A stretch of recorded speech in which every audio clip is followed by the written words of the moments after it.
Your journey never stops. A new adventure awaits you just a few clicks away. A road trip or vacation, a time to connect with those we care about. We take on the hassle so you don't have to. We are here to give you the freedom to go places.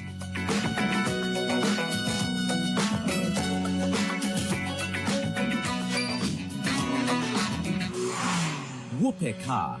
Rent a car in a few clicks. Hi, hello everyone. Welcome to Wopeka Talks. This is sponsored by Wopeka. We give you the freedom to go places. November is Men's Month, and we decided to bring the boys back to speak about some very deep things, And trust me, this is going to be an amazing thing. So, you know how we do here. We know they talk plenty. We just make the boys talk about themselves. So please, who is sitting across me? Wow. I guess we are starting from me then. Simple. Yeah. So hello everyone. My name is Brian Achampo. Sorry, I got some cold, so I think there's something in the air. So if my voice sounds a bit coarse, that's why. But I hope kind of clear, right?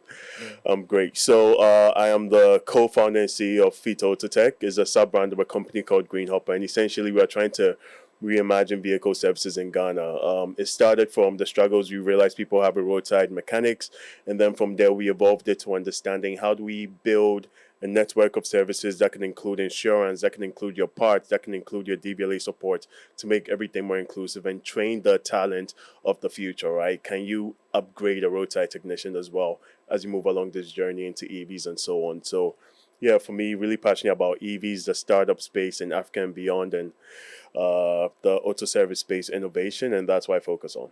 Amazing. Thanks. And who's to my right? Yeah, my name is Nikwe. Everybody knows me by Nikwe, and I'm into the creative industry basically.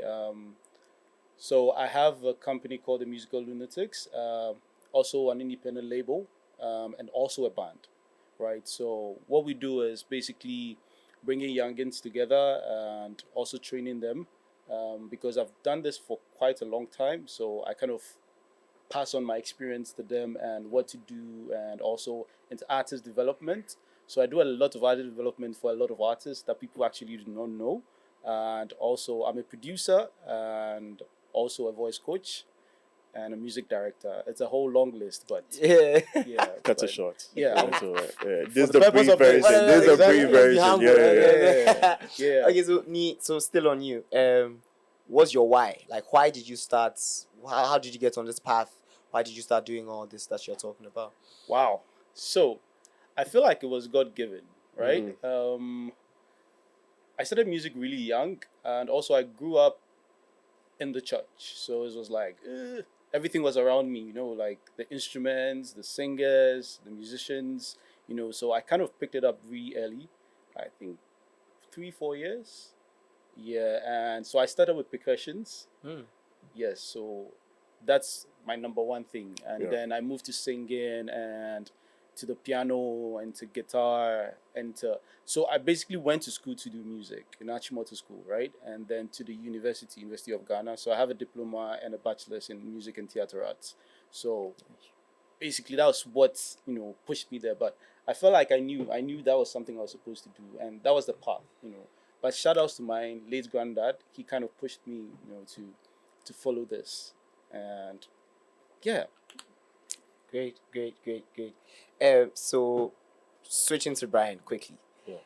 You are doing something that is not common in this country.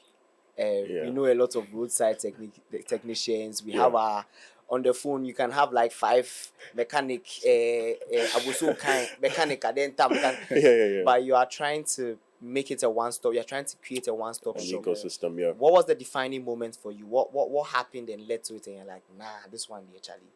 Yeah, it's a good question. So for me, I just always been passionate about entrepreneurship, and I knew that Sadly, that thing Kwame Nkrumah said, I'm not African because I was born in Africa, but because I was born in me. So I always wanted to do something like for home. And so I had this long list of ideas, and cars and the automotive space was just something I was always passionate about. And when I got my first car, I remember I got my first problem when I took it to the technician. And then I was like, it's like you go to the doctor and the doctor makes you more sick. That makes no sense. And so I started questioning, like, what was the educational level? What's the skill level? Is it guesswork? And I realized there were so many gaps that existed in the whole, like, value chain of getting a car done to the education they get and everything else that's wrong with it. And so close to that time, I was working at Impact Hub because I was a program manager there, doing projects around the EV space. And I noticed, although this is exciting, what exists for the vehicles we have now? Because in markets like Ghana, Nigeria, over 70% of the vehicles we have are second-hand cars that come from Europe, North America, and so on. So how do we rush so much to build capacity for the future when we haven't developed enough for now? And so it just hit me that as much as I want to contribute to that transition, I also want to see how we can improve the talent and the services we do now. And that's what really inspired the journey. And as we started, we realized there were just more things in our space we could continuously add. And so that's how we moved to insurance, and then we moved to rental and so many things that then connect with the services. So it's truly experiencing the problem, understanding that it wasn't just me that shared it, and that it was, something that could have a big impact, not just for now, but for the future, and wanting to do it. Okay. Doing some research, I asked some men, Yeah. I think even on the last time I spoke about it, that when you mention what it means to be a man, there are lots of things that come up, But one of the words that was common was pressure. Bro. Was pressure Yeah, for sure. as being a man. Would you like to speak on that? Yeah, So there is definitely pressure because whether it's for the loved ones around you, or again for me who runs a company, and you have people you're paying their salaries for and stuff, and it's their business, and you're paying yourself, right? So Charlie, you're watching somebody chop, and you're like, hey, good for you. So there is a lot of pressure to kind of help people and take care of the people in your life, because I think you just kind of care. But I don't know, right? I think it's something that feels kind of innate. As a man, something that you feel you want to do for the people you care about when you have people kind of close to you. Can that pressure be toxic? I think if you don't have a support system, it can be overwhelming. But if you do, there are ways to, I guess, manage it. Okay. So back to you. Brian spoke about like support systems and handling pressure. How about you? How do you, because again, for someone in the creative space, your pressure can heavily affect the outcome of your work. Yeah. Like there are sometimes when you know that you are relaxed and what you produce, Charlie. There are some other times. So how do you manage pressure, especially as a man, also? So with our space, it's very demanding because as I'm sitting here, I have like 5 things to actually do, and I have a deadline, right? Yeesh. So And you're here with us. exactly. So I feel the first thing is I try to relax a bit more so I could calm down and also pick what is a priority first. Like I know this one needs to go tomorrow, so let me work on that first and forget the other ones for now. Or I multitask a few things, or I give some to other people within Your space. my space. And like, I need you to start this thing so I can come and finish it. And the pressure part that comes with me is people want you to be the one doing it. As soon as you just give it to someone else, like, nah, we want you to do it. So I've always like tried to calm down, try and get things done, as much as I can, and I always have this mantra, like, you go feed, do what you want to do, like, don't let anybody pressure you, right? So, because as soon as you're pressured, sometimes you might do a lot of mistakes, anomalies here, things you need to do, you do not do it. And then it goes to the client and they come back like, you forgot this, all or these issues. And then you're like, what's happening, Yeah. So for me, I always try to calm down and always, Charlie, God first for me. Sometimes I pray about it and then the idea that's comes it, here. so Because I think for me, the pressure also comes from the whole like superhero complex. A lot of Complex, men yeah. have, like the fact that someone will sit somewhere and say that I disappointed them.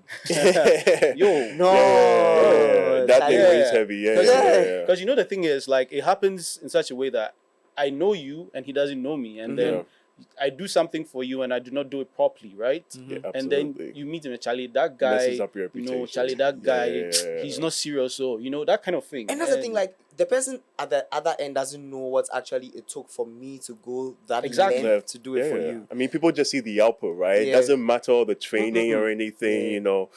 And even It's for just a what final he result. does, Yeah. imagine one of your people goes to service a car Yeah. and they miss a bolt, and this person is driving, and then Yeah, something some- happens.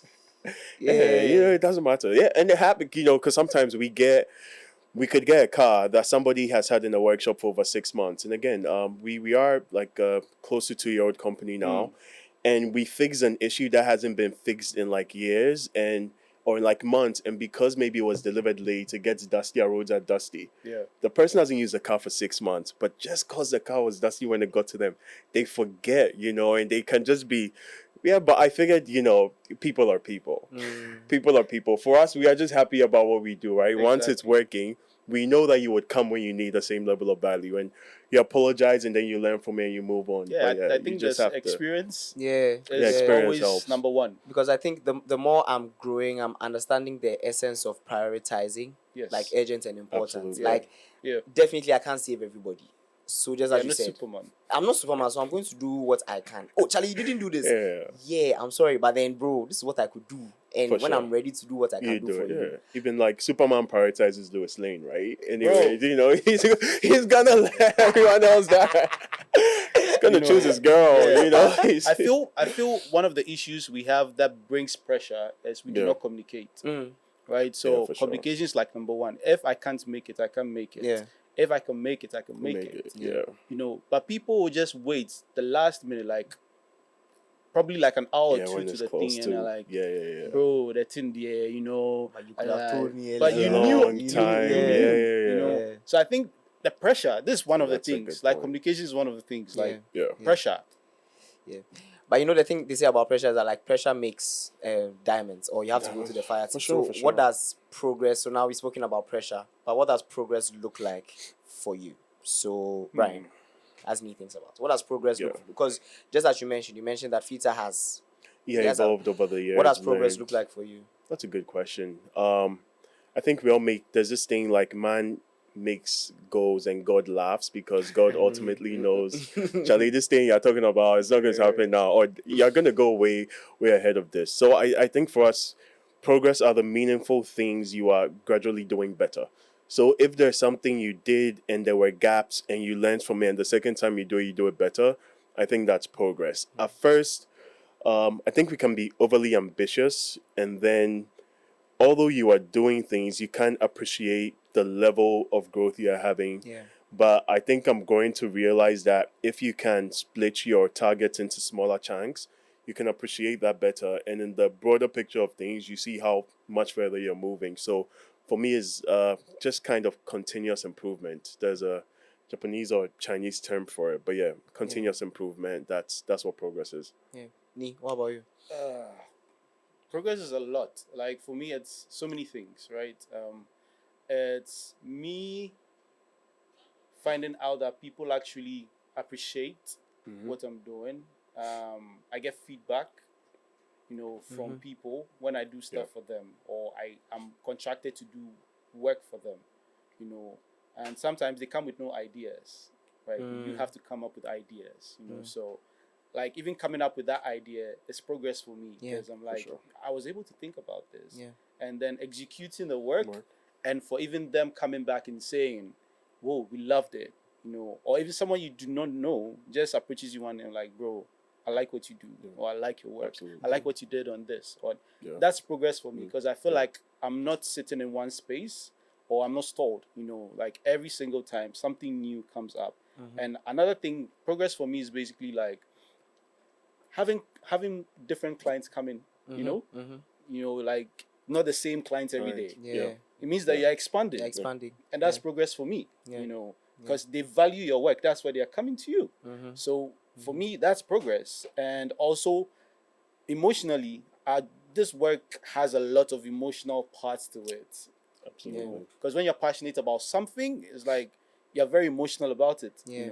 And even the maturity when it comes to that, how to handle mishaps, and all these things.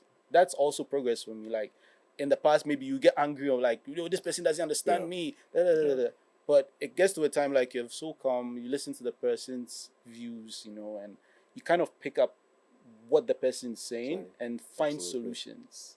And for me, another way progress is a thing for me, like now, is me being able to solve rather than complain. I like that. Because for me to complain doesn't solve The problem. the problem. Yeah. So I kind of like, okay, let's find a solution. Yeah, yeah. And that's progress. Absolutely. That's amazing. That's So- amazing. So a few months ago, I was reading this book by Dr. Miles Monroe, The Purpose and Power of a Man, Oh, man, yeah. and he was speaking about how what it means to be a man has changed over time. Like evolution, first, what success for a man meant is that you're providing for your family, you're giving them food to eat, you're good. Like you've gone to the farm, you've come back, you're good, you sort. But right now, things have evolved. When it comes to provision, Yeah. women are also providing. Exactly. For sure. This is a deep question, but I know you guys will spot it. So, in this current time, what do you think success as a man means? Wow. Heavy one. That's a big one. I feel in this generation, in quotes, Yeah. right? Success is basically seeing that this guy is making a lot of money, and he's married, he has a big mansion, he has kids, he has a wife. The wife is fine. She knows how to dress and everything. Like she's that Yeah. person. He has a nice car. He has 4 cars in his garage. Like I feel like this generation, that's What they see it as. success, right? And for me, luckily, I'm in between the old school and the new school, and I kind of learned the old school way too. So I feel like we are really taking that direction in the wrong way, because I feel like, imagine you leave uni, right, and you see other friends who are from maybe well-to-do families, and they have cars, and they are getting, and you don't come from that. You have to struggle to get that, right? Now, this is where we call peer pressure. Right? Yeah. So for them, they see that as success, but they are forgetting that that's their parents' money, not their money. And I'm going somewhere with this, right? And they come out, they are put in, very good workspaces where they can earn money, and at a very early age. And you have to be struggling to get that, right? For me, it's more of, it doesn't matter your age or what time. I feel like everybody's time is different, right? I might make it when I'm 50, and you might make it when you're 25. But for me, it's longevity. Like success for me is longevity. If you can keep doing what you do and also learn and grow from that, that is success for me, right? Because you're not seeing that you going down. It's like every single time there's something adding on. And I feel like that's success, because if you can keep, how even for us Ghanaians, we do not have that culture of maintenance, right? Which maintenance means even our lives, our properties, stuff, basically. Like we do not have that. And for you to keep something moving for a very long time, that's success, right? For me, I'll use a perfect example, Papaya, right? I remember Papaya came when I was like very little. Forever. Yeah, it's been there for a But while. they are still relevant. For sure. What would you call that? Yeah. So longevity for me is success. I like that. Longevity is success. Brian, how about you? Yeah, I think for me it's simpler, but I definitely agree as well. It's more so just the active pursuit of your dreams, right? The active pursuit of the things that matter to you. Because I realized, like, I decided to start FITA when I just got a scholarship to a really good school abroad. You can imagine when my Ghanaian friends looked at me like, my man, I think, s- and I think at the time it was just the whole idea of I was like, before I was 30, I've always wanted to start a business. I don't know if it's going to work, if it's going to fail. I just want to waste these 5 years and do something I've always wanted to do.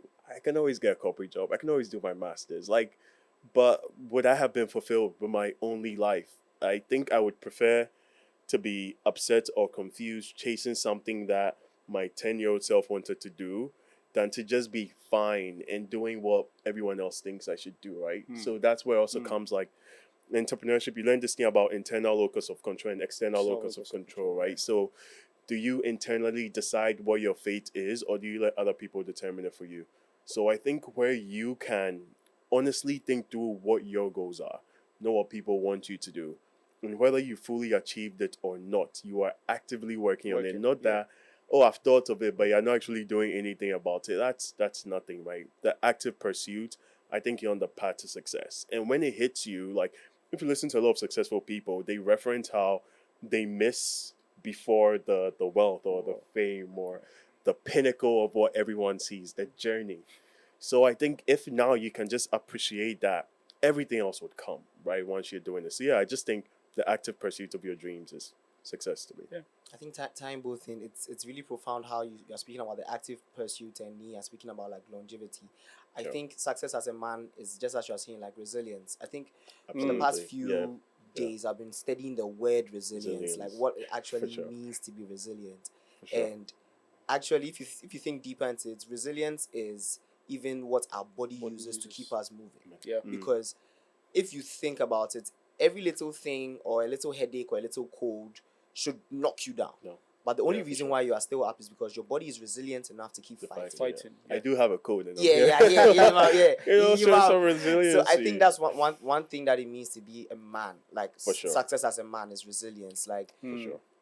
things happen, stuff happens, you get knocked down, but then you dust yourself up, you get up, up. you go again, you go again, you go again, until one day you sit down on the podcast talking about your Right. success. Right. Yeah, you know, Give up. small wins. Yeah. Give up. Definitely. But then, in on this active pursuits, is there anything, just short because we don't have a lot of time, but That's all right. what's one main thing you've learned and unlearned, right?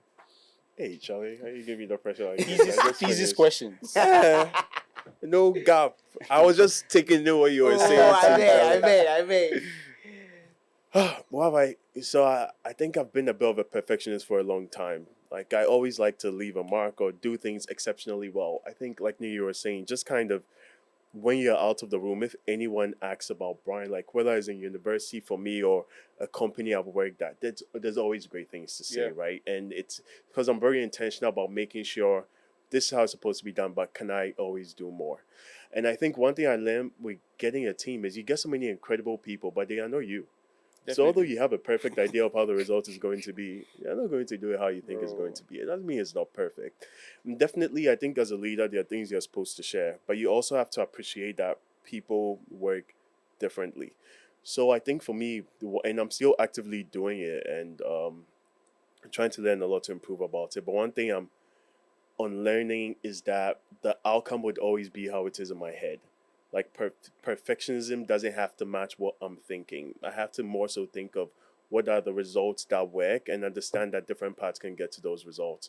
And I think one thing I'm learning is also to trust people more when it comes to delegation. I feel the moment where, as a leader, you can step away and trust that things are being done is when you've been successful. When you constantly need to look over, you haven't empowered people to do what you've brought them there to do. So, unlearning how to separate the vision of success from just what I see and what the general outcome is of like the team as I work, and also understanding that true leadership and great work happens when I'm out of the room, but the principles I've shared with my team are still being executed. That's profound. It's crazy because one part of what he actually said is something that I was going to say, right? Trusting people, you're trusting your team, and also trust the process, right? That's one thing I kind of learned, Yeah. when it comes to this, because I was not in the country for like 2 months, right? And the band had a gig. I'm mostly forefronting everything, like I'm in front, right? I just delegated it to my drummer, who's been a friend for a very long time. So I just had to trust them that they were going to do this. And the client called me and said, bro, I wish I called you guys 5 months early on, Yeah. you know. Yeah.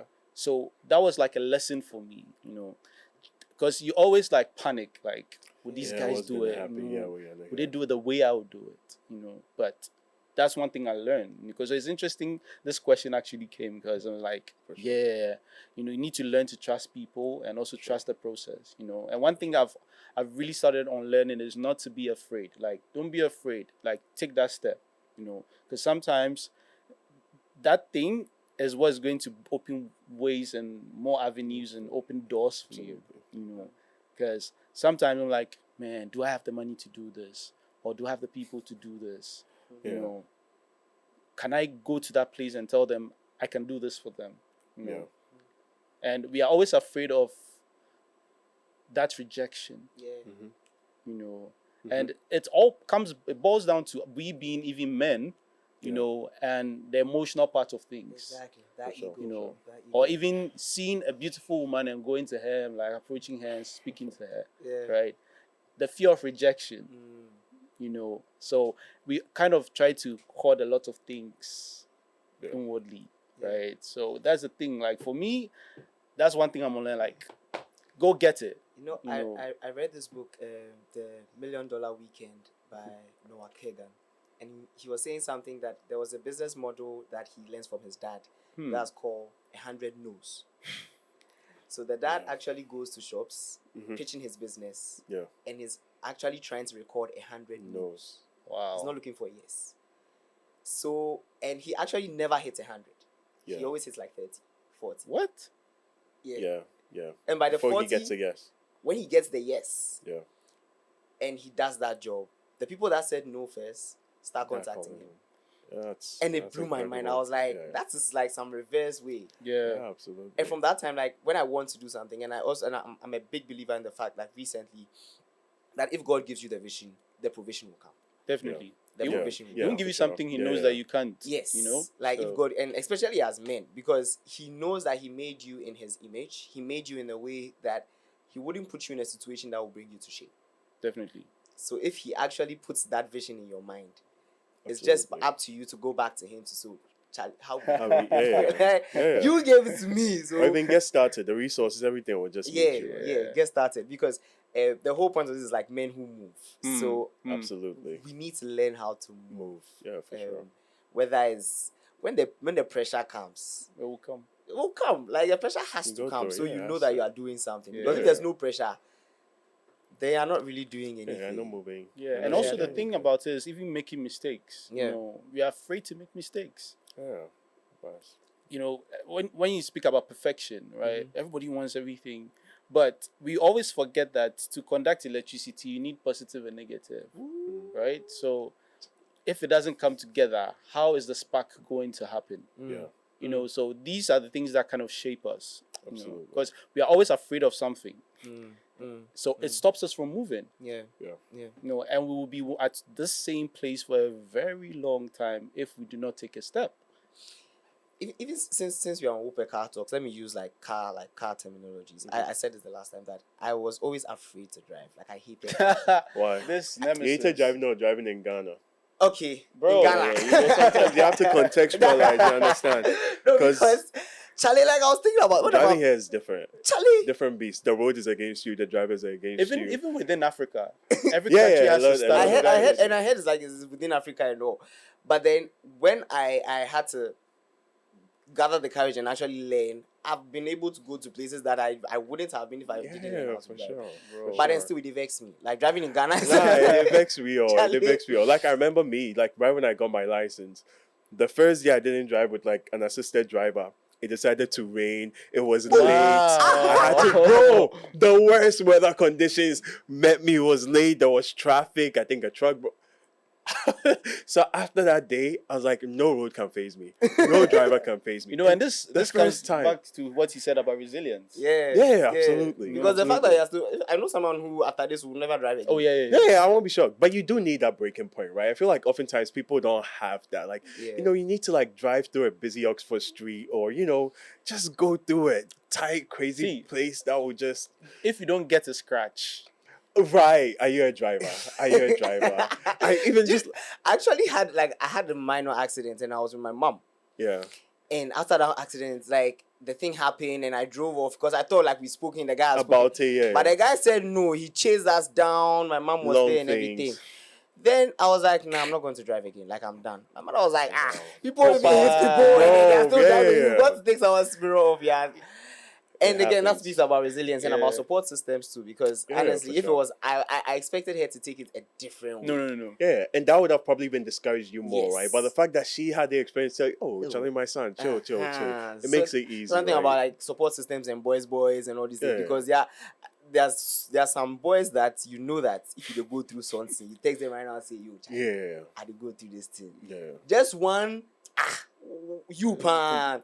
Then you think about it, you're like, yeah, me pan. And you're okay. You have to remember who you are. You just have to remember who you are. You Yeah, just need to bro. remember who you are. It's crazy. But yeah, that's what I'm saying. Like if you do not go through it, it doesn't mold you, Yeah.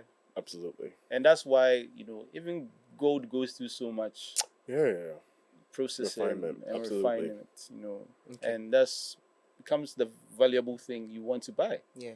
So now as we are wrapping up, there are a lot of younger men watching this. You guys have been through the pressure, you've made progress, and you are succeeding. What would you tell any younger man watching this? Me. For me, I would say go for what you want. With regard to everything that we experience in life, every single step is a lesson. There's somewhere you want to reach, right? So that little step, that little drop of water will actually take you there. So for me, it's don't stop what you love doing. If you want to start a company, just start a company. If you want to write an exam, or you want to go to law school, or you want to upgrade your education, or do whatever you want to build a house, right? Just go for it. Don't, and I'm going back to this, do not be afraid. Just move, just take that step, because that might be your ticket to your being a rich man or being wealthy, and that's one thing, Mr. Easy, right? So there was one time, I think he also came to say it online, but there was one time he told me his uncle gave him a lot of money and he just blew that money because he wanted to start a company, and that business didn't really work, right? But he still went to his uncle and asked for more money. And his uncle was like, "Oh, as you're my nephew, I know you have it. So like, I know you can make it, right?" If it was somebody else, the person would be like, "Hey, my uncle gave me money, and now I'm going back," and he wasn't afraid to go back and try again. One time might not be it, 2 time might not be, 3 time, Absolutely. maybe the 4th time might be the hit. Absolutely. So for Absolutely. me, I'll tell them, always make sure you go for what you want. Don't let anyone like, "Child, this thing not go work," Absolutely. just go for it. Absolutely. Right. No, I think gems need, because even to that point, I think over 80% of new companies fail in like the first 3 months or First- something, right? Even a year. Yeah. And even like for startups, most of the successful founders you would find, whether it's Musk or Gates or almost all of them, their successful venture wasn't their first venture. They all went through a series of failures and lessons that informed them building a more successful company. Like even Steve Jobs, Steve he did Jobs, next, came up his own company, all these things. So for me, I actually fear sometimes that Peter is going well, but it's my first company. So I'm not failed enough yet. But I also don't want it to fail. So I'm just like, what kind of dilemma is this? But who knows? Maybe there can be exceptions. Definitely. So see, yeah. But so yeah, just to hammer on that point around, like, you do have to start, right? Yeah. Because if the majority of people do have to fail to succeed, and you're not even starting to fail, when do you end up reaching your success point? But for me, I think it has to start with an honest point of self-reflection. I feel like oftentimes we don't self-reflect, and that's what leads to, like you were saying, us creating these biased impressions of what will make us happy, which in reality are what would make people happy, right? And they don't actually match our self-actualization or the things that bring us joy. So I think the first thing you really have to do as a person is sit down and just reflect on the things that actually make you happy. Whether it's the family you want to be with. For me, I like see a location. Like I like the beach, so I definitely maybe a beach house, wife I care about. Maybe I have these cars parked over here. You know, the Bentley Flying Spare. Let me not get too much tell into. you it's ready for success. Success. Yeah, I understand. But let me calm down. But essentially, it's a very clear vision. And my point is, one day, as I'm at that point, I would just look out and say, these are the things. And it's very clear. It can never be mixed up with anyone else's vision. So I think every guy first needs to do that honest self-reflection from himself. And from that point, find out what you are lacking and what you have and start building yourself towards it. And just like you said, just start. You would fail on the way, but that's how you learn. So self-reflect, start, fail, and then eventually you'll get to success. Yeah. Thank you so much. So this has been an amazing episode, and to everyone listening, every man, every woman listening who has to share this to a man, thank you for listening, and thank you for even taking the step to find out what these three men are saying on this podcast. I hope whatever we've said has given you the confidence to move, has given you the confidence to start something, has given you the confidence to understand that pressure is normal and you can get better at that. So thank you. This has been Wopeka Talk, sponsored by Wopeka. We give you the freedom to go places. Thank you. Your journey never stops. A new adventure awaits you just a few clicks away. A road trip or vacation, a time to connect with those we care about. We take on the hassle so you don't have to. We are here to give you the freedom to go places.